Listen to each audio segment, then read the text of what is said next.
حضرات سے خواہش ہے سورہ فاتحہ پڑھیں تمام مومنین کے لیے جو کل تک ہمارے درمیان موجود تھے لیکن آج نہیں ہیں۔ اعوذ باللہ من الشیطان الرجیم، بسم اللہ۔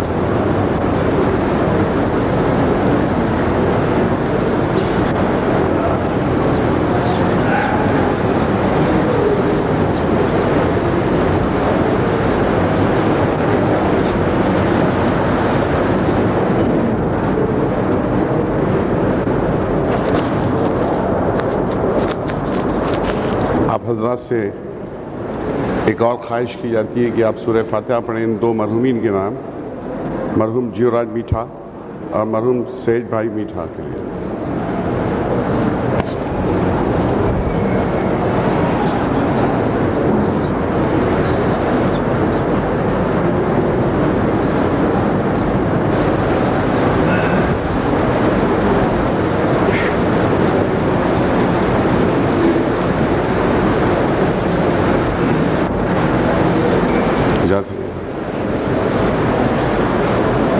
اعوذ باللہ من الشیطان اللعین الرجیم، بسم اللہ الرحمن الرحیم۔ الہی عظم البلا وبرح القفا وانکشف الغطا وانقطع الرجا وزاقت الارض ومنیت السماء وانت المستعان والیک المشتکا والیک المعول فی الشدۃ والرخاء۔ اللہم صل علی محمد وآل محمد أولي الأمر الذين فرضت علينا طاعتهم ورفتنا بذلك منزلتهم ففرجنا بحقهم فرجا عاجلا قريبا كلمح البصر أو هو أقرب يا محمد يا علي يا علي يا محمد اكفياني فإنكما كافيايا وانصراني فإنكما ناصرايا يا مولانا يا صاحب العصر والزمان۔ الغوث الغوث الغوث ادرکنی ادرکنی ادرکنی الساعة الساعة الساعة العجل العجل العجل یا ارحم الراحمین بحق محمد وآلہ الطاہرین۔ صلوات۔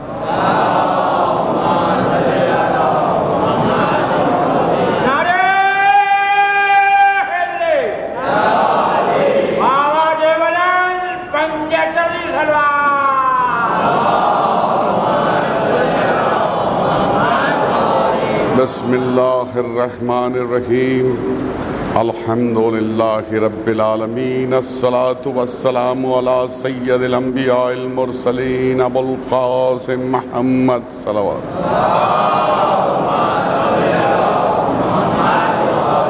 وآل بیت الطیبین الطاہرین المعصومین المظلومین۔ اما بعد فقد قال اللہ تبارک فی کتاب المجید والفرقان الحمید وقوله الحق۔ بسم اللہ الرحمن الرحیم، وسيعلم الذین ظلموا أي منقلب ينقلبون۔ صلوات۔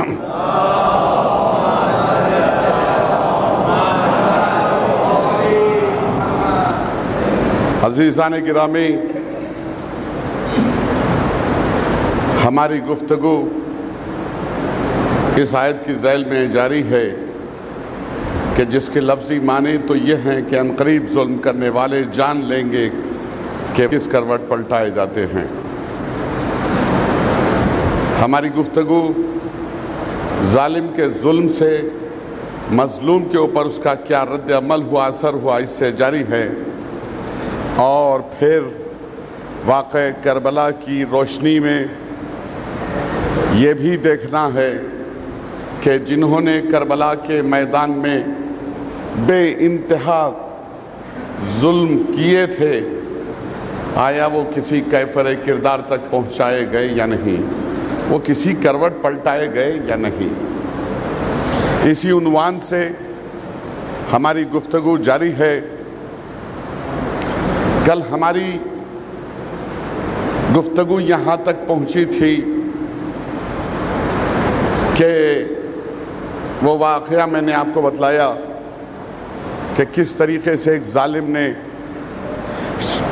سرزمین عرب کے سب سے شجاع انسان کا ہاتھ کاٹ ڈالا. دھوکے سے، مکر و فریب سے چھپ کر پیچھے. اس کا نام تھا حکیم بن طفیل سنسبی. ایک صحابی رسول ہوا کرتے تھے مختار کے زمانے میں. ان کا نام تھا عدی بن حاتم. صحابی رسول تھے مختار کے زمانے میں. یہ ان کا بہنوئی تھا حکیم بن طفیل سنسبی. یہ ان دنوں کی بات ہے جناب کہ جب جناب مختار کی حکومت کافی مضبوط اور مستحکم ہو چلی تھی اور دشمنان دین کربلا کے ملاعین کا گرفتاریوں کا سلسلہ جاری تھا. وہ گرفتار کر کے پیش کیے گئے جنہوں نے امام حسین کے اونٹ کا گوشت کھایا تھا. وہ گرفتار کر کے پیش کیے گئے کہ جنہوں نے حسین کا عطردان لوٹا تھا.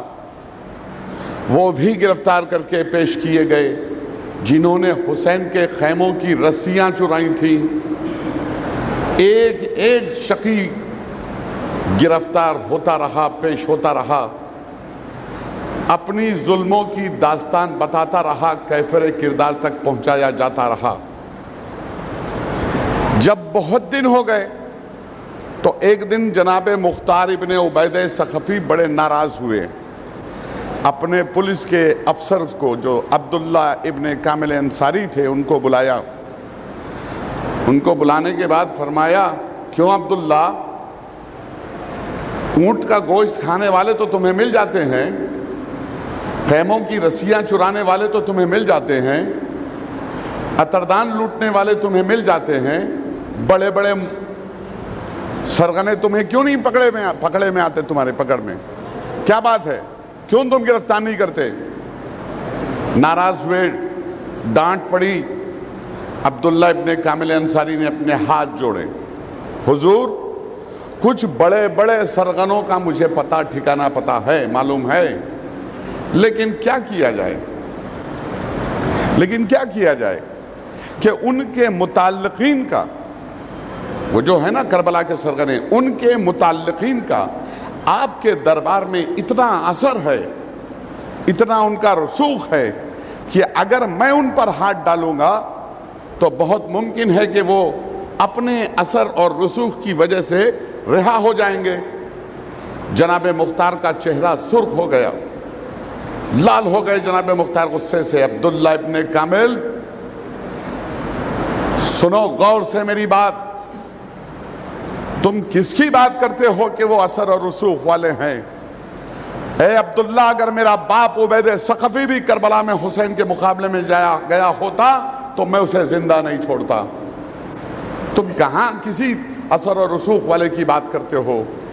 کہا حضور مجھے ایک کا پتہ ہے. کہا بسم اللہ، جاؤ لے آؤ اسے پکڑ کے. کہا حضور وہ صحابی رسول عدی بن حاتم کے بہنوئی ہیں. کہا کوئی کیوں نہ ہو، لاؤ پکڑ کے، گرفتار کر کے لاؤ. ایک چھوٹا سا فوجی دستہ سپاہیوں کا لے کر چلے جناب عبداللہ ابن کامل انصاری. گھر کا محاصرہ کر لیا، گھر کا گھیرا ڈالا کہ بچ کے بھاگنے نہ پائے. محاصرہ تنگ کیا، گھر میں داخل ہوا ہی چاہتے تھے کہ اب صحابی رسول بازار سے کچھ سامان خرید کے گھر کو لوٹ رہے تھے. جب محاصرہ تنگ ہو رہا تھا اور اب عبداللہ ابن کامل انصاری گھر میں داخل ہوا چاہتے تھے، عدی بن حاتم بازار سے گھر کی طرف چلے، تشریف لے آئے. اپنے گھر پہ پولیس جمع دیکھی، اپنے گھر پہ پولیس دیکھی، بہت ناراض ہوئے. کہا کون ہے، کیسے یہ پولیس میرے گھر آئی؟ تو عبداللہ ابن کامل انصاری ہاتھ جوڑ کے کھڑے ہو گئے، حضور یہ میرا فوجی پولیس کا دستہ ہے اور میں آپ کے گھر کی تلاشی لینے کے لیے آیا ہوں. میرے گھر کی تلاشی لوگے تم؟ تمہاری یہ مجال کہ تم عدی بن حاتم کے گھر کی تلاشی لو؟ ہاتھ جوڑ کے ادب سے بات کی، کہا حضور آپ کا مرتبہ بے شک میرے پاس بہت زیادہ ہے، لیکن یہ تلاشی بھی میرے فرائض میں داخل ہے، میری مجبوری ہے، مجھے تلاشی لینے دیں آپ حضرات۔ کہا ایک قدم تو آگے بڑھاؤ، تمہیں دیکھ لوں گا۔ تو حضور یہ جملہ جو عدی بن حاتم نے آج پولیس کے افسر کے سامنے کہا نا کہ ایک قدم بھی بڑھاؤ تمہیں دیکھ لوں گا، تو میں 19 سالوں سے یہ جملے سنتے آ رہا ہوں۔ کیا اگر ہاتھ تو لگا کے دیکھو، تمہارا ٹرانسفر نہ کروا دیا تو کوئی بات نہیں، تمہیں ڈسمس نہ کروا دیا تو کوئی بات نہیں، تمہیں سسپینڈ نہ کروا دیا تو کوئی بات نہیں۔ تو یہ ڈائیلاگ بہت پرانے ہیں۔ اگر حق پہ آدمی ہو نا تو ٹرانسفر تو چھوڑیے، ایک میمو بھی ہاتھ میں نہیں ملتا۔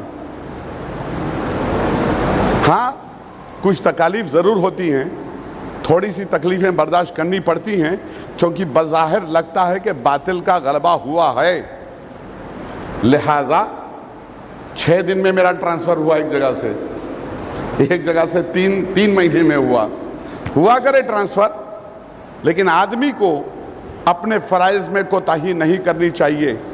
اور الٹیمیٹلی یہ بات ہمارے افسران کے سمجھ میں آ گئی کہ یہ ایماندار آفیسر ہے، بھلے ہی ٹرانسفر کر دو اپنی عادت سے باز آنے والا نہیں، تو اب پیچھے پڑنے والا کوئی نہیں ہے۔ تو وہ لمحے آج جو جناب عبداللہ ابن کامل انصاری کی زندگی میں آئے ہیں، وہ ہر پولیس افسر کی زندگی میں آتے ہیں۔ کوئی گھبرانے والی بات نہیں۔ کہا حضور آپ کا جو اختیار، مگر میں اپنے فرائض میں کوتاہی نہیں کر سکتا۔ اچھا تمہاری یہ مجال، ابھی تمہارا مزہ چکھاتا ہوں۔ وہ ترکاری بھاجی جو بازار سے لائے تھے، تھیلی انہوں نے وہیں دے ماری اور تیز تیز قدموں سے چلے کوفے کے دارالامارہ کی طرف۔ اب جناب عبداللہ ابن کامل انصاری نے اپنے دل میں سوچا یہ بڑی تیز رفتاری سے گئے ہیں تو ضرور دارالامارہ پہنچیں گے، مختار ان کی بڑی عزت کرتے ہیں۔ یہ تھا، بات بھی یہ تھی کہ جب کبھی کسی کام سے اگر یہ دربار میں آ جاتے تھے تو مختار اپنی جگہ سے اٹھ کے کھڑے ہو جاتے تھے۔ صحابی رسول ہیں، ان کا بڑا مرتبہ تھا، بہت عزت کرتے تھے۔ تو انہوں نے اندازہ لگایا یہ گئے ہیں اور اب یہ جا کر سفارش کریں گے، مختار کو مجبور ہونا پڑے گا، امیر مختار کو مجبوراً اسے چھوڑ دینا پڑے گا۔ ایک ترکیب انہوں نے نکالی، ترکیب میں آپ کو بتلاؤں گا، لیکن پہلے تحفے درود پیش کریں آپ حضرات۔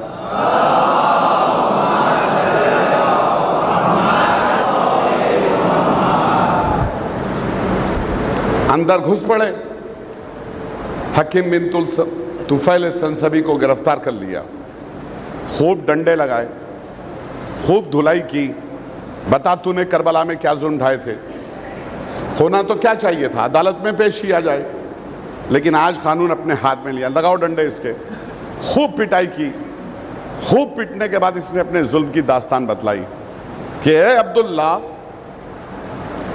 وہ سپاہی جو نہر فرات کے کنارے پہرے پر تھے، میں ان کا علمدار تھا، میں پلاٹون کمانڈر تھا، میں وہاں رکا چھپا تھا۔ جب عباس کا پرچم میں نے دیکھا نا تو اے عبداللہ میرے حواس جاتے رہے، پرچم دیکھنے کے بعد دہشت، میرے حواس جاتے رہے، اور پرچم کا دیکھا عباس کا، عباس ابھی دکھائی نہیں دیے، علم دکھائی دیا تو میرے سپاہیوں میں بھگدڑ مچ گئی۔ علم دکھائی دیا، میرے سپاہی فرات کا پہرا چھوڑ کر ادھر ادھر بھاگنے لگے، میں بھی اپنی جان بچا کے ایک کھجور کے پیڑ کے پیچھے چھپ گیا۔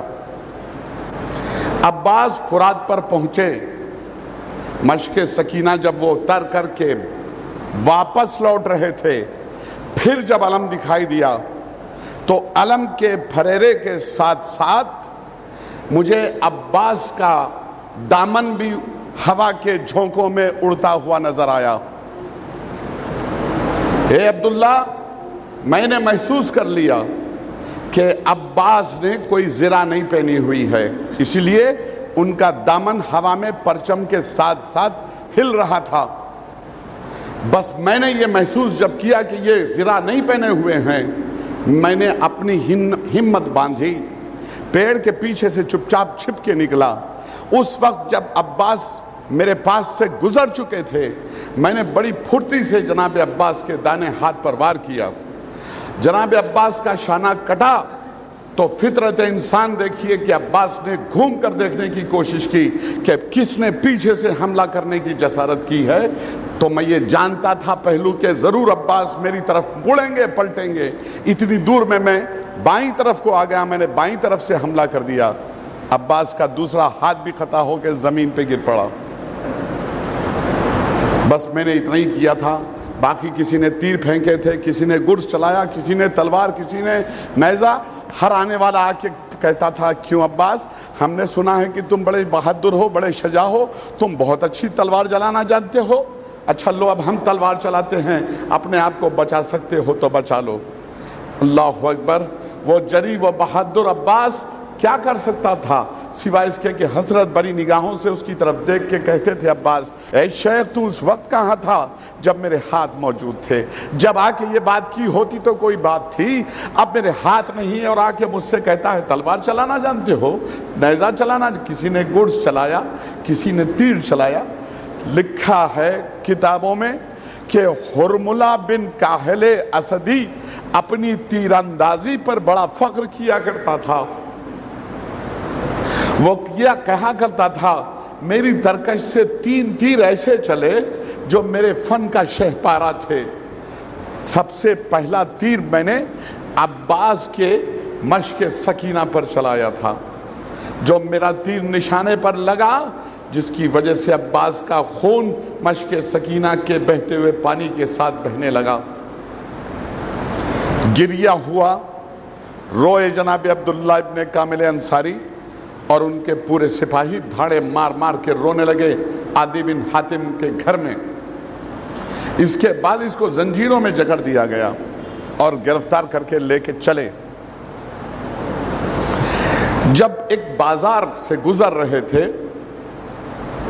تو جناب عبداللہ ابن کامل انصاری کے دل میں یہ خیال پیدا ہوا کہ عدی بن حاتم بڑی تیزی سے دارالامارہ کی طرف گئے ہیں، ملاقات ہوئی ہوگی، میرے آقا امیر کوفہ، امیر مختار ان کی بڑی عزت کرتے ہیں، کہیں ایسا نہ ہو کہ سفارش ہو جائے اور یہ چھوٹ جائے۔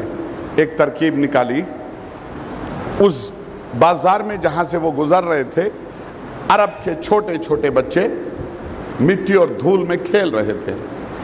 ایک جب کبھی پولیس آتی ہے، پولیس جاتی ہے کسی محلے میں تو ویسے ہی تماشا دیکھنے والے پیچھے ہو جاتے ہیں بہت سارے۔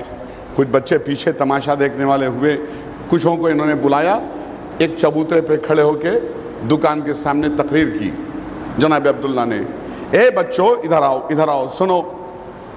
ایسے ہی گرمی کا زمانہ تھا، ایسی ہی گرم ہوا چل رہی تھی، اور حسین کے چھوٹے چھوٹے بچے جو تمہاری طرح چھوٹے چھوٹے تھے، وہ بڑے 3 دن کے بھوکے اور پیاسے تھے۔ حسین کے بچے پیاس سے تڑپ رہے تھے، تمہارے ہی سن کے بچے تھے۔ بچوں کو مخاطب کر کے تقریر کی، تمہارے ہی سن کے بچے تھے، چھوٹے چھوٹے بچے تھے حسین کے۔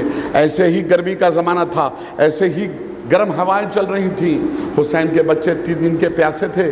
بچوں تم تو پانی پیتے ہو نا گھر میں، لیکن حسین کے بچوں کو پانی نہیں دیا گیا، فرات پہ پہرا لگا دیا گیا تھا، اور حسین کا بھائی عباس ان چھوٹے چھوٹے بچوں کو پانی لانے کے لیے فرات پہ گیا تھا، تو فرات پہ یہ پہرے پہ تھا عدی بن حاتم، حکیم بن طفیل سنسبی، اس نے اس پانی کو نیچے گرا دیا اور اس سکھے کے دونوں ہاتھ اس نے کاٹ دیے تھے۔ بچوں کی نفسیات، بچے بہت ہی غصے میں آ گئے کہ بچوں کے ساتھ اس نے یہ ظلم کیا، پانی نہیں لے جانے دیا، اور ان بچوں نے ان سپاہیوں کی ہتھیار چھین لیے اور انہوں نے بھی دے دیے، لے لو لے لو، آہستہ آہستہ دے دیے اپنے اپنے ہتھیار۔ اور ان بچوں نے، کوفے کے چھوٹے چھوٹے بچوں نے حکیم بن طفیل سنسبی کا اتنا بدترین حشر کیا کہ کیا کوئی ماہر سے ماہر خسائی خیمہ بناتا ہوگا۔ واصل تو درود پڑھیں محمد و آل محمد پر.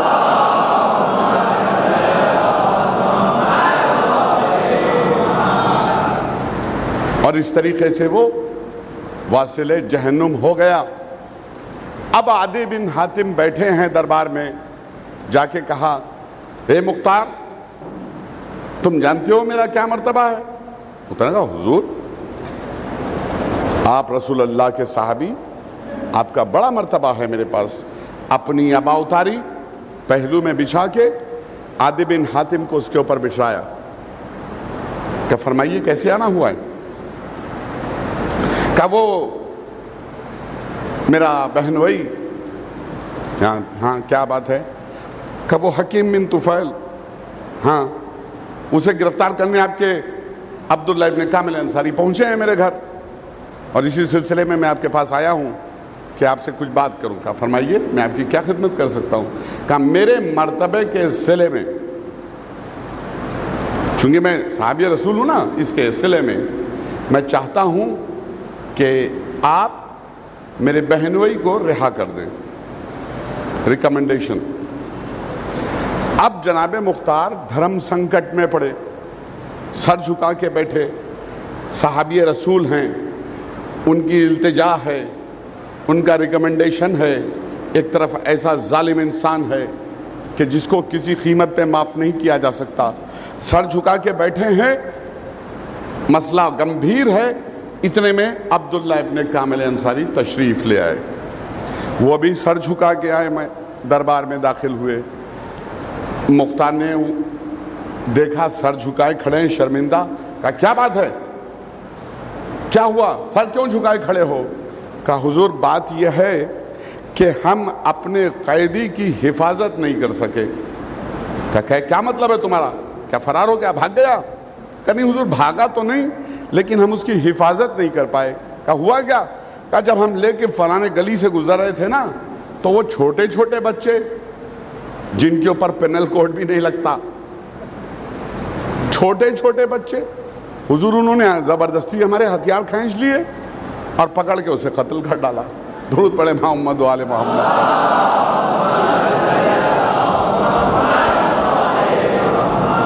کیسے کیسے لوگ تھے جناب مختار کے ساتھ، اور کیسے کیسے انہوں نے کارنامے کیے ہیں. یہ صدقہ ہے جناب مختار ابن عبید ثقفی کا کہ ہمیں پتا چلا کہ ان ملائن نے کیا مصائب کربلا کے میدان میں ڈھالے. ورنہ ہمیں تو وہی بتا سکتا تھا جس کے اوپر ظلم ڈھائے گئے. جناب زینب بتاتی کہ میری چادر کھینچی گئی، چوتھے امام بتاتے کہ ہمیں توق و زنجیر جکڑی گئی. یہ کیسے پتا چلتا کہ انہوں نے میدان میں کیا کیا ہے؟ یہ صدقہ ہے جناب مختار کا، جس کی وجہ سے آج ہم جانتے ہیں کہ میدان میں کیا ظلم ڈھایا گیا. بہرحال عدی بن حاتم اپنی جگہ سے اٹھے، سننے کے بعد کہ اس کا کام تمام ہو گیا. اٹھے اور ناراض ہوئے، اور بہت ہی موٹی موٹی گالیاں بکتے ہوئے جناب مختار کو دربار سے جانے لگے. بہت بری بری گالیاں بکتے ہوئے. سپاہیوں نے تلوار کھینچ لی کہ امیر کوفہ کے شان میں بدتمیزی کر رہا، کنٹمپٹ آف کورٹ ہے. لیکن مختار نے اشارہ کیا خبردار اسے کچھ مت کہو، یہ مجھے گالی دے رہا ہے. بکنے دو گالیاں، اس نے مجھے گالی دی ہے، یہ کربلا نہیں گیا تھا. درود پڑھے محمد و آل محمد.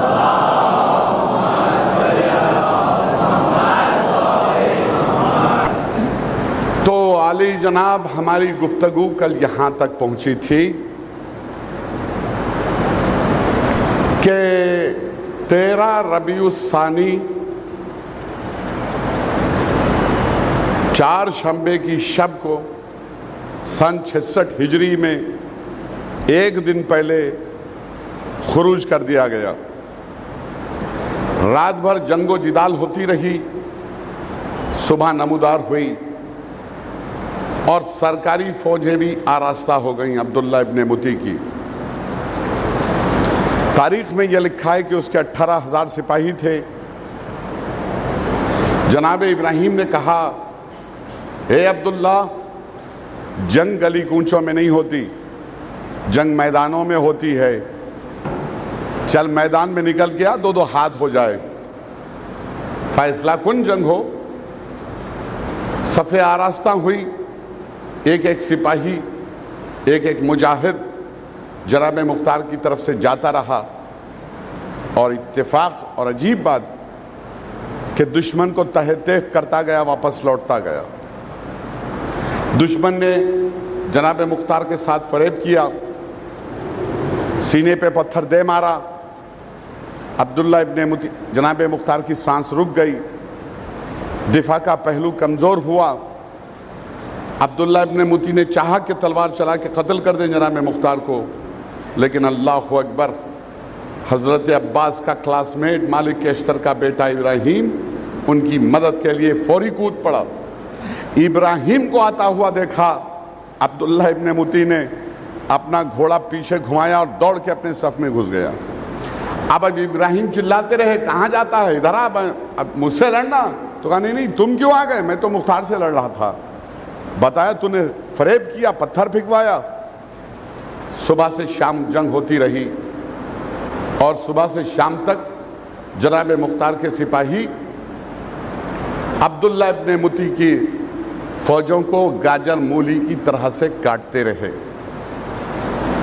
اب دوسرے دن لڑتے لڑتے بنا کھائے پیے دوسرا دن ہو گیا، رات بھر جنگ، دوسرے دن یعنی تیسرے دن کی جنگ۔ اب عبداللہ ابن متی کی فوجوں میں بھگدڑ کے آثار پیدا ہو گئے، کیونکہ انہوں نے محسوس کر لیا کہ یہ لڑنے والے مختار کے ساتھ جو ہیں وہ تو مرنے کے لیے تیار ہیں، اور اب جو میدان میں مرنے کے ارادے سے آیا ہو اسے مارنا اتنا آسان نہیں تھا۔ اب بھگدڑ مچی، کوئی کدھر کو بھاگا، کوئی کدھر کو بھاگا۔ عبداللہ ابن متی لاکھ چیختا رہا، چلاتا رہا، رکو رکو۔ کون رکتا ہے بھیا؟ وہ بھاگنے کے ماہر سپاہی تھے، بھاگنے کے ماہر۔ ہمارے خلیفہ دویم نے انہیں آباد کیا تھا، علاقہ فدق کا مال دبا کے ایک فوجی چھاونی بنائی تھی کوفہ، تاکہ ایران پہ قبضہ کیا جا سکے۔ مقصد ایران پہ قبضہ کرنا تھا۔ اسی لیے دنیا کہتی ہے اسلام بزور شمشیر پھیلا، ہے نا، تلوار سے۔ کیوں؟ ان کی حرکتیں کچھ ایسی تھی کہ دنیا آج مجبور ہے کہنے کے لیے اسلام بزور شمشیر۔ لیکن یہ بات انتہائی غلط، اس لیے کہ اسلام اخلاقیات سے پھیلا ہے، کیریکٹر سے پھیلا ہے۔ دو باتیں کہہ دوں چھوٹے بھائیوں کو سمجھنے میں آسانی ہو جائے تو۔ چھوٹے بھائیوں، پیغمبر اسلام ہر روز ایک گلی سے گزرتے تھے، ایک بڑھیا یہودن ان کے اوپر روز کوڑا کرکٹ پھینکا کرتی تھی اس وقت جب وہ گزر رہے ہیں نماز کے لیے۔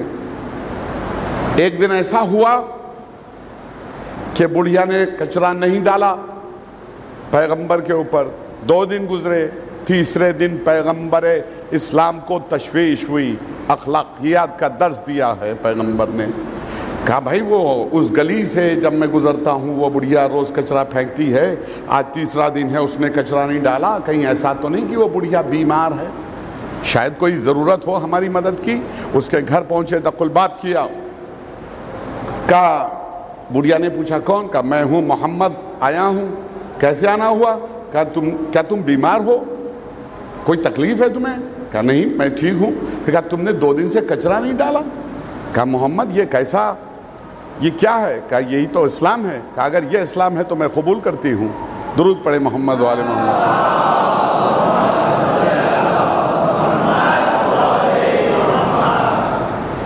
دوسرا واقعہ سن لیجئے، اسلام بزور شمشیر نہیں، اخلاقیات سے پھیلا ہے۔ ایک دن ایک جنگی قیدی پیغمبر اسلام کے سامنے پیش کیا گیا، پریزنر آف وار، جنگی قیدی۔ کہا پیغمبر اسلام مسجد میں تشریف رکھے ہیں، ان کے چہیتے صحابی سب پاس میں بیٹھے ہیں گھیرا ڈالے ہوئے۔ کہا پیغمبر اسلام نے اے بھائی اسلام قبول کر لے تاکہ تجھے رہا کر دیا جائے۔ کرنا اسی لیے تو جنگ کی تھی میں نے، اسی لیے تو آپ سے جنگ کی تھی کہ قبول نہیں کروں گا۔ آپ کہتے ہیں قبول کر لو، اسلام ہرگز قبول نہیں کر سکتا۔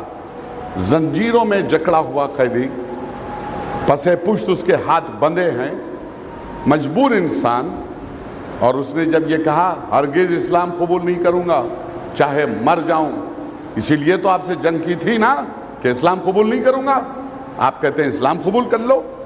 بس اس کا یہ جملہ بھی ادا نہیں ہوا تھا کہ پیغمبر اسلام کے پاس جو بیٹھے تھے نا بڑے بڑے صحابی، فوری تلوار نکالے، یا رسول اللہ، بھی اب قتل کر دیتے ہیں اسے۔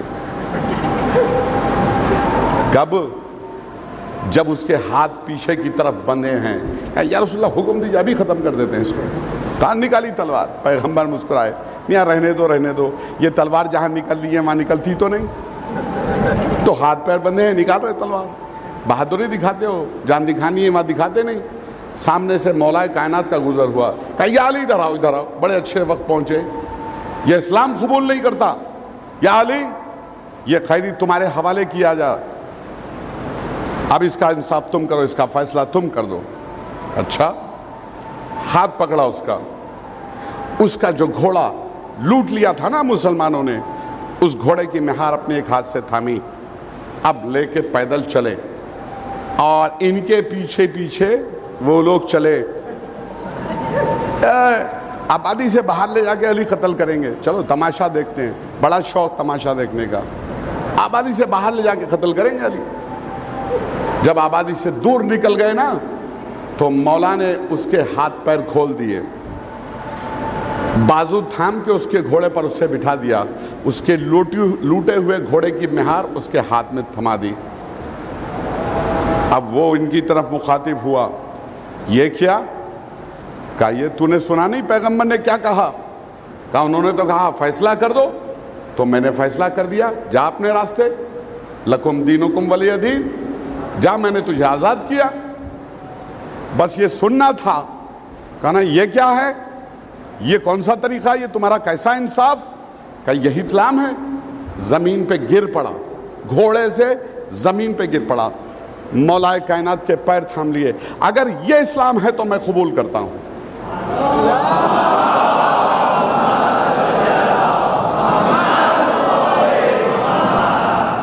ٹھیک ہے حضور، یہ اسلام ہے تو میں قبول کرتا ہوں۔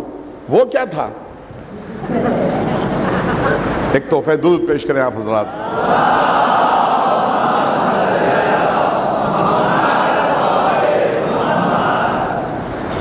ہاں، تو ہماری گفتگو یہاں تک پہنچی تھی کہ اخلاقیات سے پھیلا اسلام۔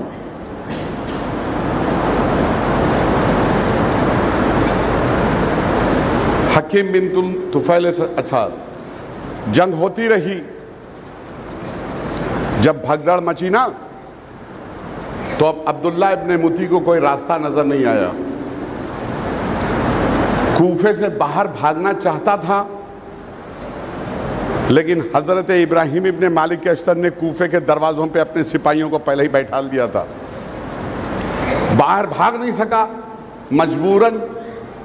مجبوراً اپنے گھر میں یعنی دارالامارہ میں گھس کے اپنی جان بچانی پڑی۔ جب کسی شہر کا بادشاہ اس طریقے سے اپنے گھر میں گھس کے بیٹھ جائے تو اس کے سپاہی تو اس سے پہلے دوڑ پڑتے ہیں، اپنی اپنی جان بچا کے سب اپنے اپنے گھر میں گھس پڑے، کوئی نہیں میدان صاف ہوا۔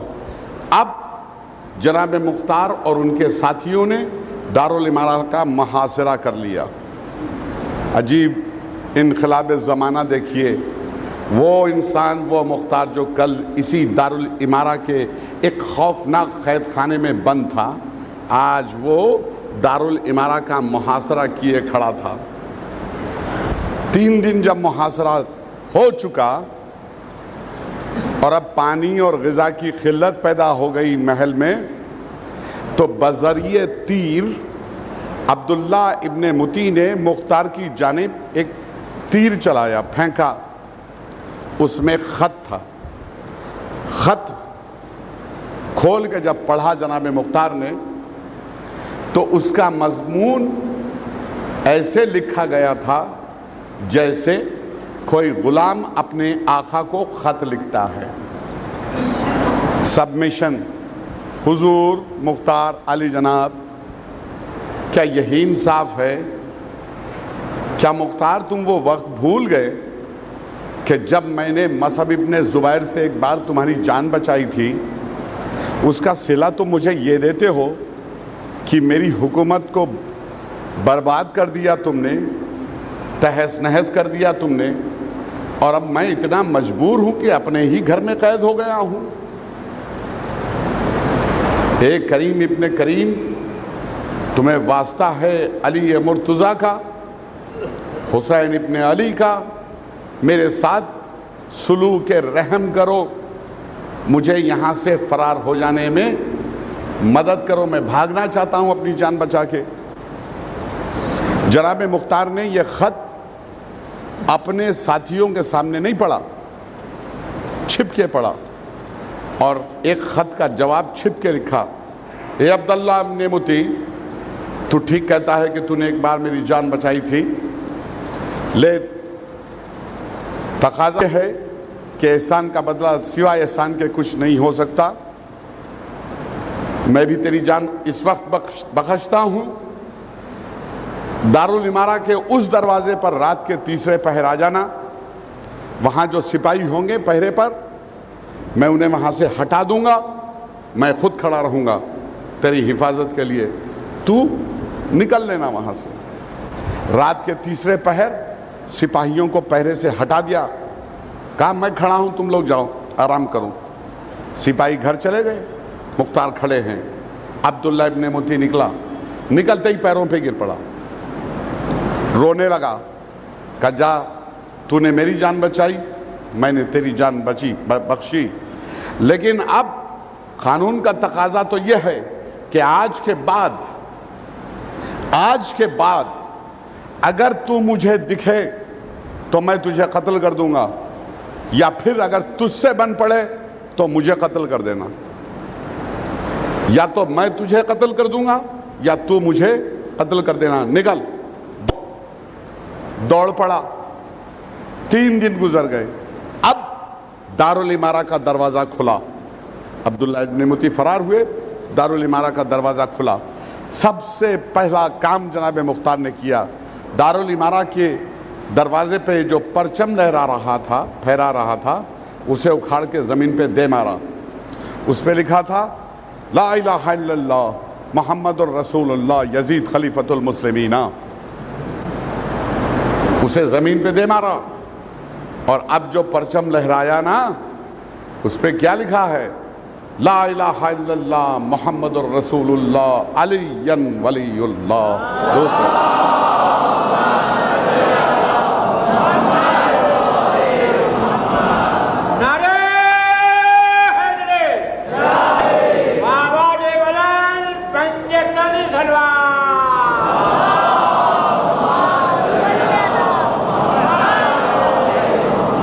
دیکھا آپ نے، ایک انسان، تنہا انسان، مجبور انسان، زنجیروں میں جکڑا ہوا انسان، جس کا کوئی یار و مددگار نہیں تھا، قید میں تھا، گمنام تھا، لیکن اس کا مقصد اتنا نیک تھا کہ اللہ نے آج اسے یہ دن دکھلایا کہ وہ دارالامارہ میں بحیثیت فاتح داخل ہوا۔ پھر دارالامارہ میں بیت المال کا حساب کیا گیا، کتنا ہے؟ گننے کے بعد چوتھے امام کی خدمت میں 1,00,000 دینار اور درہم روانہ کیے گئے۔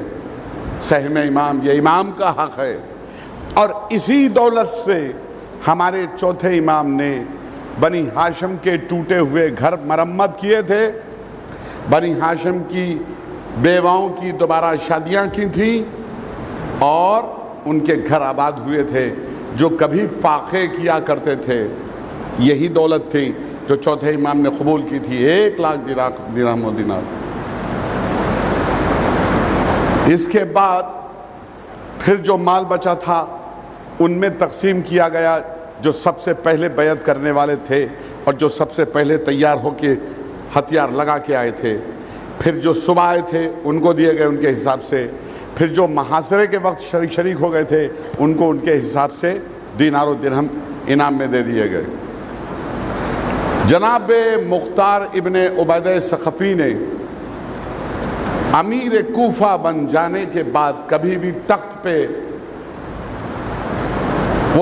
کبھی نہیں بیٹھے جس پہ ابن زیاد بیٹھ چکا تھا، بشیر ابن نعمان بیٹھ چکا تھا، عمر ابن عبید اللہ ابن زیاد بیٹھ چکا تھا، عبداللہ ابن مطیع بیٹھ چکا تھا، اسے اٹھا کے پھینکوا دیا اور اب تلاش شروع کی گئی کہ وہ کرسی جس پہ مولا کائنات بیٹھا کرتے تھے بزمان کوفہ وہ کہاں ہے، ڈھونڈو۔ کسی کے پاس وہ مولا کی کرسی تھی، اس سے کہا گیا، فرمائش کی گئی کہ یہ کرسی یار ہمیں بیچ دو، اس نے پورا فائدہ اٹھایا، اتنے میں دوں گا کرسی، چاہیے تو لو۔ مولا کی کرسی تھی، بہت موٹی رقم دے کے جناب مختار نے وہ کرسی جس پر مولا کائنات بیٹھتے تھے منگوائی۔ ایک تخت بنوایا گیا، تخت کے اوپر مولا کائنات کی کرسی رکھی جاتی تھی اور خود نیچے پہلو میں بیٹھتے تھے۔ وہ دنیا، وہ مورخین جو لکھتے ہیں کہ اسے حکومت اور سلطنت کی لالچ تھی، وہ آج دیکھے کہ وہ کہاں بیٹھا ہے انسان۔ خود نیچے زمین پہ بیٹھتا تھا، تخت کے اوپر مولا کائنات کی کرسی رکھی ہوتی تھی۔ اور تاریخ میں یہ لکھا ہے دوستو کہ جناب مختار ابن عبید ثقفی کی 1 سال کی حکومت میں 1 سال زندہ رہے۔ جناب مختار والی و وارث بننے کے بعد کوفہ کے صرف 1 سال تک زندہ رہے۔ کب تک زندہ رہے؟ جب تک کہ 3,83,302 بچے قتل ہو چکے، ایک بچا محمد ابن اشعث۔ جب تک وہ زندہ رہا مختار زندہ رہے، اور جب وہ واصل جہنم ہو گیا تو جناب مختار جنت کو سدارے درجہ شہادت پر فائز ہوئے۔ 1 سال کی زندگی حکومت کی۔ اب دیکھیے تاریخ میں یہ لکھا ہے، اوروں کی کتابوں میں، اپنوں کی نہیں، اوروں کی، کہ اس 1 سال کے عرصے میں سب سے پہلے ڈسٹریبیوشن آف پورٹ فولیوز ہوئے، کسے کیا محکمہ دیا جائے۔ تو عبداللہ ابن کامل انصاری کو پولیس کا سربراہ بنایا گیا، جناب ابراہیم ابن مالک اشتر کو فوجوں کا سربراہ جنرل بنایا گیا، جناب ابو امرؤ کسان جو غلام تھے، علی کے کسی زمانے میں خدمت کرتے تھے کوفے میں، ان کو چیف سیکرٹری بنایا گیا، کوفے کا چیف سیکرٹری۔ اور اسی طریقے سے چیف جسٹس بنائے گئے ابو موسیٰ اشعری۔ جب ابو موسیٰ اشعری کے بارے میں پتہ چلا، یہ ابو موسیٰ اشعری کون؟ چھوٹے بھائیوں کے لیے عرض کر دوں، جب کوفے میں بظاہر خلیفہ بنے ہمارے امام، تو جو سب سے پہلا فرمان جاری کیا تھا مولا کائنات نے، جو سب سے پہلا فرمان، سب سے پہلا حکم مولا کا یہ تھا کہ قاضی شرعی کو، چیف جسٹس کو معزول کیا جائے، اسے اس کے عہدے سے ہٹا دیا جائے۔ یہ تھا ابو موسیٰ اشعری۔ جب پتہ چلا تو اسے ہٹا دیا گیا، خود دارالقضات میں یعنی کورٹ ہال میں خود بیٹھا کرتے تھے، اور صبح کی نماز کے بعد سے عصر تک بیٹھ کر مقدموں کے فیصلے خود سنایا کرتے تھے۔ تاریخ میں یہ لکھا ہے کہ کوفے کی سرزمین پر یا تو فیصلے سنائے مولا کائنات نے، یا پھر ایسے فیصلے ہوئے جناب مختار کے زمانے میں، پھر نہ اس سے پہلے نہ اس کے بعد ایسے فیصلے سنائے گئے۔ درود پڑھیں محمد و آل محمد پر۔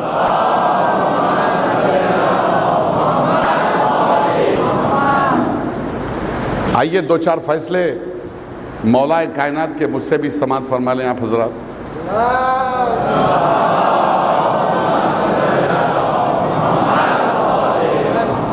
تاکہ چھوٹے بھائیوں کو پتہ چلے کہ فیصلے کیسے سنائے گئے، کتنے ایکوریٹ تھے اور کتنے کامن سینس کے اوپر جمے ہوئے تھے اور میتھمیٹکس کے حساب سے کتنے پکے تھے. آج دنیا حیران ہے.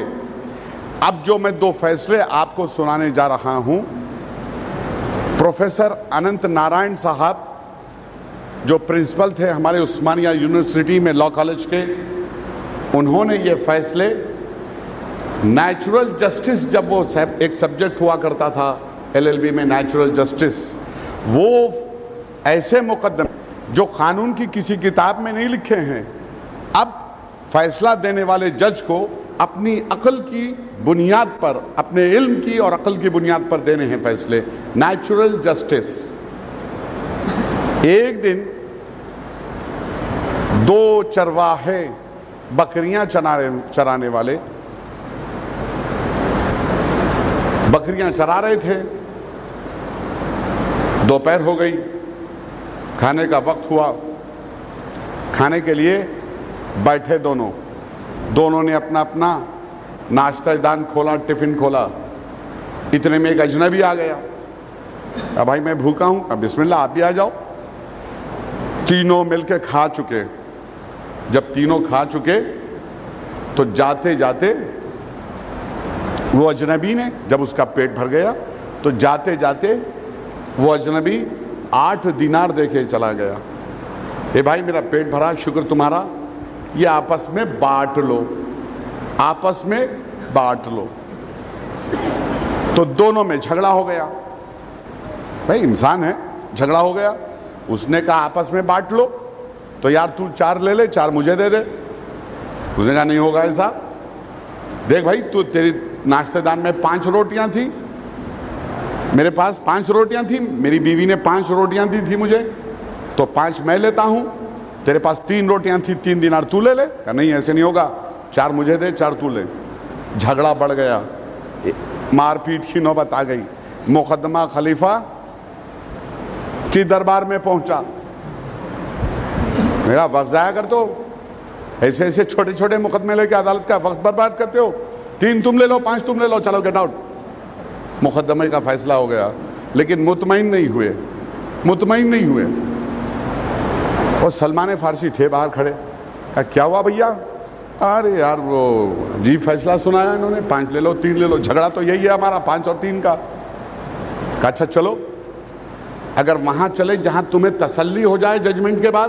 کہا وہاں چلو، تسلی ہو جائے، بھلے کسی کا نقصان ہو. پہنچے.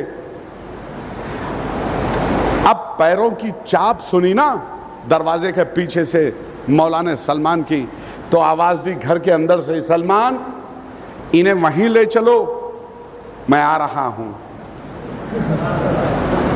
وہیں لے چلو. پہنچے. کہا پھر آ گئے تم؟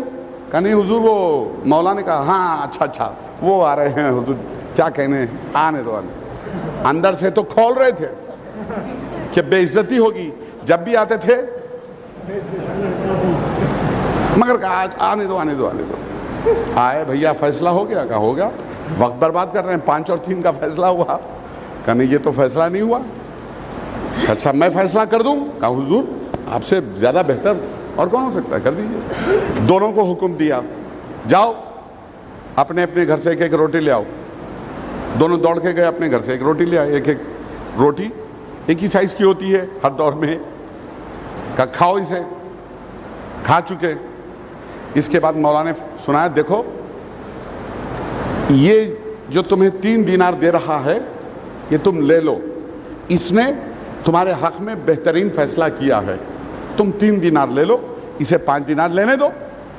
وہ اڑ گیا، نہیں مولا آپ فیصلہ سنائیے. کہ میں اگر فیصلہ سناؤں گا تو نقصان ہو جائے گا، نقصان برداشت ہے مجھے، تسلی چاہتا ہوں. کہ اچھا تو سنو، تمہیں 1 دینار ملے گا، اسے 7 دینار دیے جائیں گے.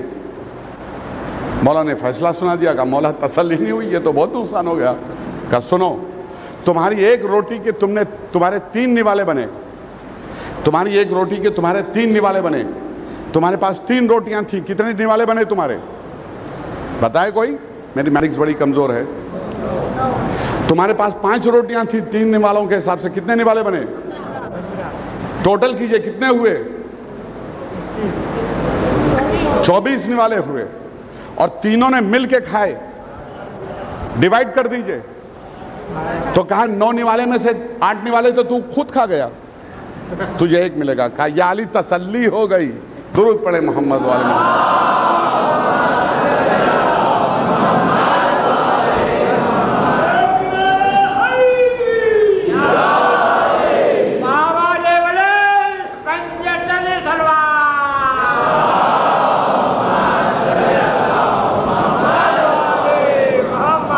ایک جج کو فیصلہ سنانے کے لیے کتنے علوم کی ضرورت ہوتی ہے مولا کائنات نے بتلا دیا.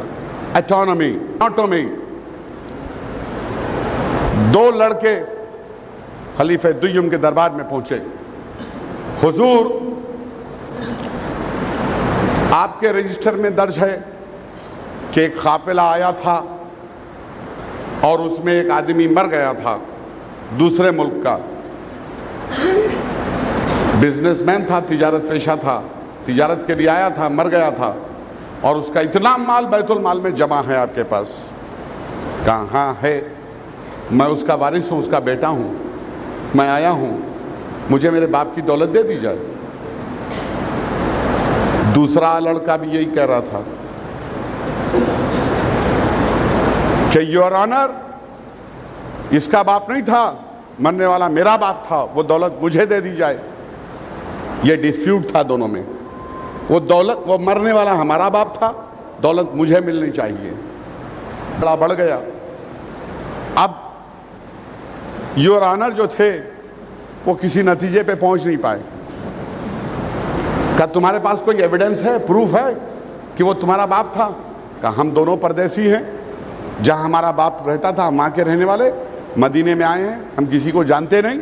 ایویڈنس کہاں سے لائیں کہ وہ ہمارا باپ تھا؟ مقدمہ خارج. چونکہ تمہارے پاس کوئی ایویڈنس نہیں ہے لہذا تمہارا سوٹ ڈسمس, جائیے, گیٹ آؤٹ. دونوں روتے بسوڑتے باہر نکلے. پھر وہ کھڑے تھے, پھر پہنچے, کہا میں لے چلو. اب لے کے آئے. کہا بھائی آپ نے فیصلہ سنا؟ یا علی سنا. کیا سنایا؟ کہا میں نے مقدمہ خارج کر دیا, کوئی ثبوت نہیں ہے ان کے پاس, ثبوت شرعی کہ یہ ان کا باپ تھا. تو مولا نے جواب دیا مگر حضور 2 دعوے دار ہیں تو ایک تو سچا ہے. ان دونوں میں سے ایک تو سچا ہے اپنے دعوے میں, مال تو بیت المال میں جمع ہے, آدمی تو مرا ضرور ہے, پھر دونوں میں سے تو ایک سچا ہے, آپ نے ایک کا حق کیسے غصب کر لیا؟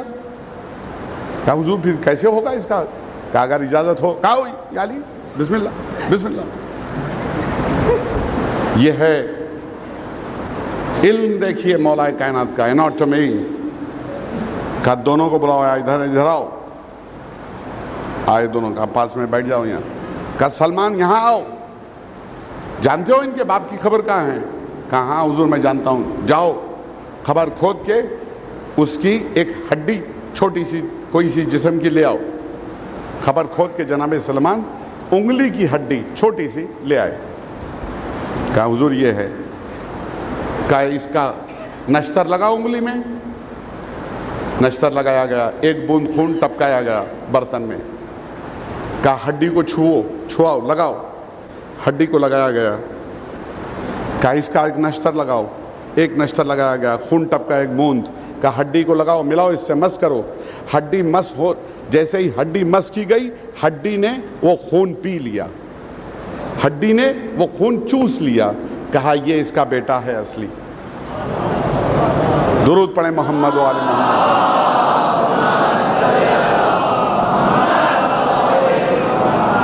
یا علی اگر آپ نہ ہوتے تو میں ہلاک ہو جاتا, آپ تو ویسے ہی ہلاک ہو گئے. تو حضور ایسے فیصلے یا تو علی مرتضیٰ کے زمانے میں ہوئے یا پھر سرزمین کوفہ میں مختار کے زمانے میں ہوئے. خیر ڈسٹریبیوشن ہو گیا پورٹ فولیوز کا, سیوں کا, علمدار کا, پولیس کا, فوج کا. کسی مخبر نے آ کے اطلاع دی کہ حضور عبداللہ ابن متی جو رات میں بھاگا تھا نا, آپ نے جسے بچا دیا تھا, وہ اپنی جان بچا کے کوفے سے گیا نہیں باہر، کوفے میں موجود ہے، ابو موسیٰ اشعری کے گھر میں چھپا ہے۔ سپاہی دوڑائے، دیکھ کے آؤ، پتہ کرو کہیں ایسا نہ ہو میرے سپاہیوں کو پتہ چل جائے تو پکڑ کے اسے قتل کر دیں گے۔ تصدیق ہو گئی کہ ہاں چھپا تو ہے۔ اب کیوں چھپا ہے؟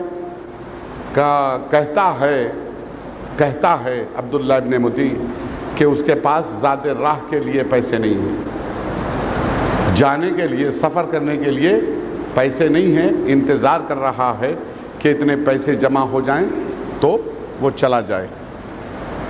حسن سلوک دیکھیے کریم ابن کریم کا کہ بنفس نفیس جناب مختار ابو موسیٰ اشعری کے گھر پہنچے۔ 1,00,000 درہم،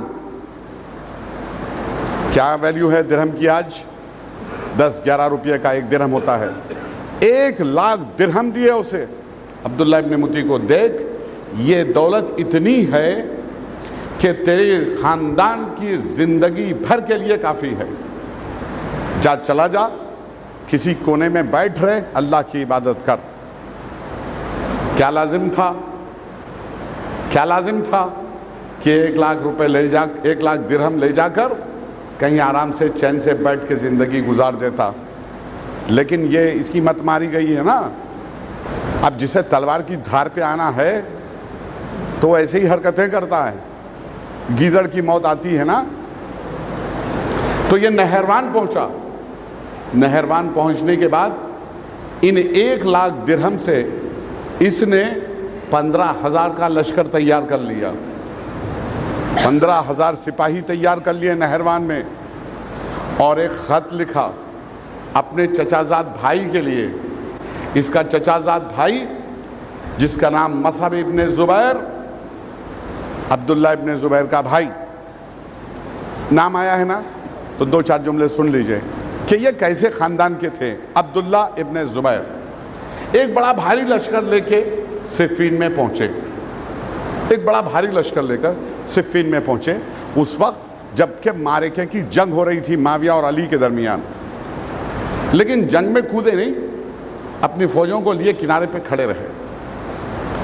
جناب مالک اشتر نے خوش ہو کے ایک دن کیمپ فائر میں خوش ہو کے رات میں کہی یہ بات، مولا دیکھا آپ نے عبداللہ ابن زبیر آئے، اپنے لشکر کے ساتھ آئے، لیکن انہوں نے دشمنوں کا ساتھ نہیں دیا، دشمنوں کے ساتھ نہیں دیا، وہ کنارے پہ کھڑے رہے، تماشا دیکھتے رہے، دشمنوں کا ساتھ نہیں دیا۔ مولا نے ایک جملہ کہا، ان کے کیریکٹر کو سمجھنے کے لیے کافی ہے۔ کہاں مالک بے شک وہ آئے، لشکر ساتھ لائے، کنارے پہ کھڑے رہے، تماشا دیکھتے رہے، دشمنوں کا ساتھ نہیں دیا، لیکن اے مالک ذرا غور تو کرو، انہوں نے حق کا بھی ساتھ نہیں دیا۔ درود پڑھے محمد وآل محمد پر۔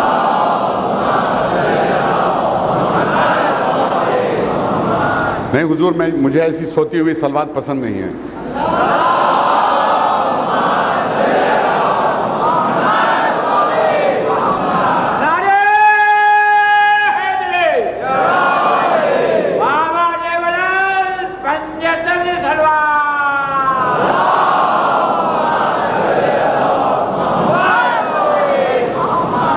حاضرین مجلس،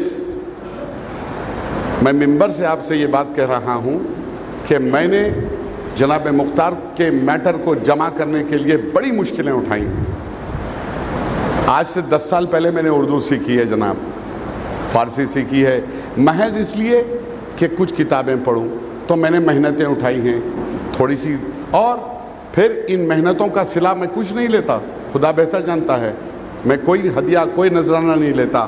اس کی وجہ یہ ہے کہ ایک دن سنیے آپ حضرات، اور وہ بھی سنیں میرے چھوٹے بھائی جو کل ذاکر بننے والے ہیں، انشاءاللہ جو ذکر کرنے والے ہیں امام حسین کا، کان کھول کے سنیں یہ بات کہ میں ایک دن نجف میں دیوانیہ میں جناب خوئی بیٹھا تھا، کچھ ہمارے دوست احباب بھی بیٹھے تھے، باتوں کا سلسلہ شروع ہوا، تو کسی نے کہہ دیا یہ حیدر ضامن نقوی صاحب سید صاحب ہیں، ہندوستان سے تشریف لائے ہیں، ماشاءاللہ خوب مجلس پڑھتے ہیں۔ تو جناب خوئی مسکرائے، کہا ماشاءاللہ ماشاءاللہ۔ پھر اس کے بعد کہا اتنی بہترین مختار نامہ پڑھتے ہیں لیکن اس کا کوئی ہدیہ بھی نہیں لیتے۔ تو مسکرائے، میری طرف دیکھ کے کہا سبحان اللہ جزاک اللہ۔ ان کے پہلو میں ان کا ایک سینئر شاگرد بیٹھا تھا، شاید وہ کرگل کے رہنے والے ہیں، کشمیر کے، اردو جانتے تھے ٹوٹی پھوٹی۔ انہوں نے کہا ہے حضور بہرحال ہدیہ تو آپ لے سکتے ہیں، امام نے ہدیہ دیا تھا، ذاکر کو امام نے ہدیہ دیا تھا اور ذاکر نے ہدیہ لیا تھا، ہدیہ تو بہرحال آپ لے سکتے ہیں۔ اتفاقاً میرے منہ سے ایک جملہ نکل پڑا، اگرچہ کہ میں وہ جملے کے لیے تیار نہیں تھا، میرے منہ سے ایک بات نکل گئی کہ میں نے کہا ٹھیک ہے، اس ذاکر کو امام دیتے تھے وہ ذاکر لیتا تھا، میں بھی اپنے زمانے کے امام سے لوں گا، آدمیوں سے کیوں لوں؟ بہت خوش ہوئے خوئی صاحب، بڑی دیر تک اپنا زانو پیٹتے رہے تھے، کہا باہ باہ باہ بچہ چے گوف ماشاءاللہ، کتنی اچھی بات کہی تم نے، کتنی اچھی بات کہی۔ تو ذکر ضرور کرنا چاہیے، لیکن بانی مجلس سے لے کتنے پیسے لیجئے گا؟ 1 لاکھ 2 لاکھ کتنے دن چلیں گے؟ 1 لاکھ روپے 2 لاکھ روپے دے دے گا بانی مجلس، کتنے دن چلیں گے؟ کتنے دن تک وہ پیسے چلیں گے میرے پاس؟ اور اگر میرا امام زمانہ مجھے دے گا تو درود پڑھے محمد والے محمد۔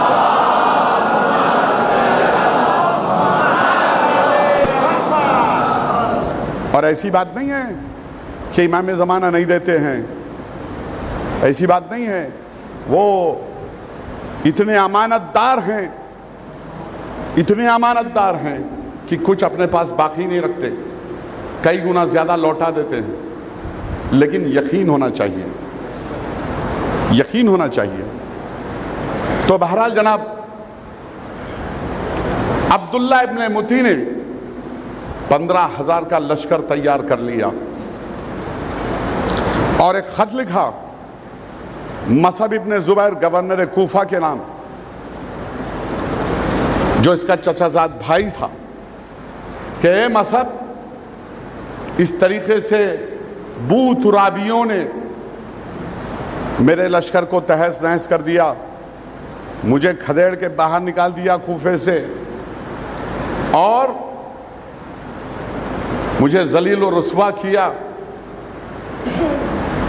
لیکن بہرحال میں نے 15,000 کا سپاہیوں کا ایک لشکر تیار کر لیا ہے نہروان میں۔ اب تجھ پہ بھی یہ لازم ہے بھائی ہونے کے ناطے کہ تو بھی 15,000 کا لشکر لے کے میری مدد کے لیے آ، ہم یہ 30,000 کا لشکر لے جا کر کوفے پہ حملہ کریں گے اور ان بوترابیوں کو قتل کریں گے، تاکہ یزید و معاویہ او فلاں او فلاں او فلاں ہم سے خوش ہوں۔ مصعب ابن زبیر راضی ہو گیا، ایک ڈیٹ فکس ہو گئی کہ اس دن میں اپنے 15,000 کا لشکر لے کے نہروان پہنچ رہا ہوں، تمہارا لشکر تیار رہے، دونوں مل کے حملہ کریں گے۔ مخبر نے اس بات کی اطلاع جناب مختار کو پہنچا دی۔ جناب مختار نے کہا عجیب بات ہے، دیکھو میں نے 1 لاکھ درہم دیے تھے اسے جینے کے لیے، اس نے مکاری کی، فریب کیا میرے ساتھ، مشورہ کیا جناب ابراہیم ابن مالک اشتر سے، اب مجھے کیا کرنا چاہیے؟ جناب ابراہیم ابن مالک اشتر مسکرائے، حضور اس کام کے لیے تو اللہ نے مجھے پیدا کیا ہے، آپ کیوں گھبراتے ہیں؟ کہ اس وقت ہمارے پاس 14,000 لشکر ہے کوفے میں، آپ 12,000 لشکر مجھے دے دیجئے اور میں عبداللہ ابن متی اور مصعب ابن زبیر سے لڑنے کے لیے جاتا ہوں۔ اللہ اکبر، بھروسہ دیکھیے، 30,000 کے لشکر سے لڑنے کے لیے 12,000 کافی ہیں۔ تو تاریخ میں یہ لکھا ہے، کتابوں میں میں نے یہ بات پڑھی کہ جناب ابراہیم ابن مالک اشتر جب کسی معرکے کے لیے جاتے تھے تو بنا سحری کیے ہوئے روزہ رکھتے تھے، دن بھر چلتے تھے، رات میں قیام کرتے تھے، اور وہ راستے جو لوگ مہینوں میں طے کرتے ہیں نا، وہ راستے وہ ہفتوں میں طے کرتے تھے، جلدی سے جلدی اپنے مقصد پہ پہنچنا چاہتے تھے، ان کا مقصد تھا جلدی سے جلدی اپنے آپ کو جنگ کے شعلوں میں جھونک دیا جائے، اور یہ طریقہ کار، یہ فن سیکھا تھا اپنے استاد محترم علی ابن ابی طالب سے۔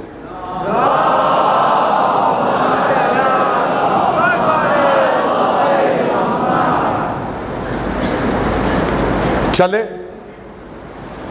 اور جب نہروان بالکل نزدیک آ گیا تو جاسوسوں نے اطلاع دے دی عبداللہ ابن متی کو کہ ایک لشکر لے کے یہ آئے ہیں لڑنے کے لیے۔ وہ بھی آراستہ ہو گئے، 15,000 کا لشکر لے کے میدان میں چلے آئے۔ لیکن اب اس کا کیا کیجیے گا کہ جناب ابراہیم ابن مالک اشتر صبح سے لے کے سورج ڈوبنے تک اتنے آدمیوں کو کاٹ چکے کہ جو بھی سامنے آیا قتل کیا گیا۔ اب نوبت یہ آ گئی کہ جب بھی ابراہیم نکل کے میدان میں جاتے تھے، کوئی نکلنے کے لیے تیار نہیں ہوتا تو وہ خود میدان میں گھس پڑتے تھے دشمنوں میں، تو بھگدڑ مچ جاتی تھی۔ تو دن بھر یہی ہوتا رہا، سینکڑوں تحقیق کیے گئے، یہ گھسے وہ بھاگ جاتے تھے۔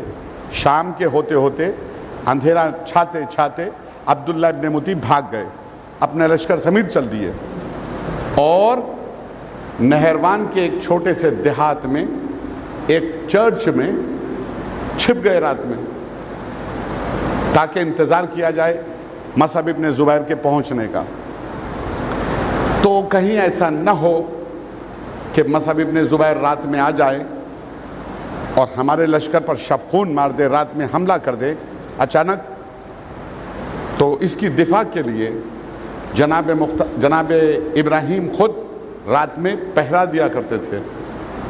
اب گھوڑے پر بیٹھے اپنے چند ساتھیوں کے ساتھ پہرے پر نکلے ہیں، اپنے لشکر کے قیام کا تلایا کر رہے ہیں کہ دیکھا انہوں نے ایک کھجور کے پیڑ کے پیچھے نہر فرات کے کنارے ایک اجنبی مشکوک قسم کا آدمی کھڑا ہے۔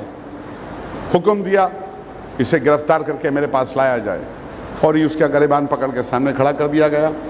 وہ ریشمی لباس پہنا ہوا تھا، عیسائیوں جیسا ہیٹ پہنی ہوئی تھی اس نے، عیسائیوں جیسی نصرانیوں جیسی، کمر میں پٹا بندھا تھا جیسے عیسائی فادر پہنتے ہیں، گلے میں اس کے سلیب تھی جیسے عیسائی فادر پہنتے ہیں۔ پوچھا جناب ابراہیم نے اپنے لب و لہجے میں، تو کون ہے، یہاں کیوں کھڑا ہے؟ وہ اشارے سے کچھ بتاتا رہا، اس کا مقصد تھا کہ میں بصرے کا رہنے والا ہوں۔ کہا تو بہرا ہے، گونگا ہے، کچھ جانتا نہیں، بولتا کیوں نہیں منہ سے؟ تو اس نے بزبان رومن کچھ کہنا شروع کیا۔ اب جناب ابراہیم آس پاس دیکھنے لگے، ارے بھائی تم میں کوئی ہے ایسا آدمی جو اس کی زبان سمجھتا ہے؟ تو جناب سعصع ابن عبداللہ جو ان کے پہلو میں تھے کہا ہاں ہاں آقا، میں اس کی زبان سمجھ رہا ہوں، پوچھو اس سے کون ہے؟ اس نے کہا میرا نام ترسا ہے، میرا نام ترسا ہے، اور میں روم کا رہنے والا ہوں۔ اپنے عزیزوں سے ملنے کے لیے میں بصرہ گیا تھا۔ بصرے میں تمام کشتی پر مصعب ابن زبیر نے قبضہ کر لیا ہے، وہ جنگ کے لیے جا رہا ہے کہیں۔ اب مجھے میرے وطن کو لوٹنے کے لیے کوئی کشتی نہیں ملتی، اس لیے پریشان یہاں کھڑا ہوں۔ یہ تیرا مطلب سمجھ میں نہیں آیا؟ نکالی سیف علی، کہا دیکھ یہ تلوار علی مرتضیٰ نے مجھے تحفے میں دی تھی، یہ سچ اور جھوٹ جان لیتی ہے۔ اس نے کہا تلوار سے نہ ڈرائیں آپ، دھمکائیں مجھے، میرے مذہب میں ویسے ہی جھوٹ کہنا بری بات ہے، میں عیسائی ہوں، ہمارے مذہب میں جھوٹ نہیں کہتے، میں سچ سچ بتا دوں گا، لیکن پہلے یہ بتائیے کہ آپ کون ہیں اور یہاں اتنا لشکر لے کے کیوں آئے ہیں؟ تو جناب ابراہیم نے، اور اس نے یہ سوال بزبان فارسی پوچھا، یا تو کہتا تھا کہ سوائے رومن زبان کے کوئی زبان نہیں جانتا؟ نہیں کہا جب آپ نے تلوار نکالی تو مجبوراً مجھے بات کرنی پڑی، میں سچ کہوں گا، سچ بات کروں گا آپ سے، لیکن پہلے یہ بتائیے آپ کون ہیں؟ اس نے کہا میرا نام ابراہیم ابن مالک اشتر ہے، میں مختار کا سپاہی ہوں، اور ہم عبداللہ ابن متی اور مصعب ابن زبیر سے لڑنے کے لیے یہاں ہیں۔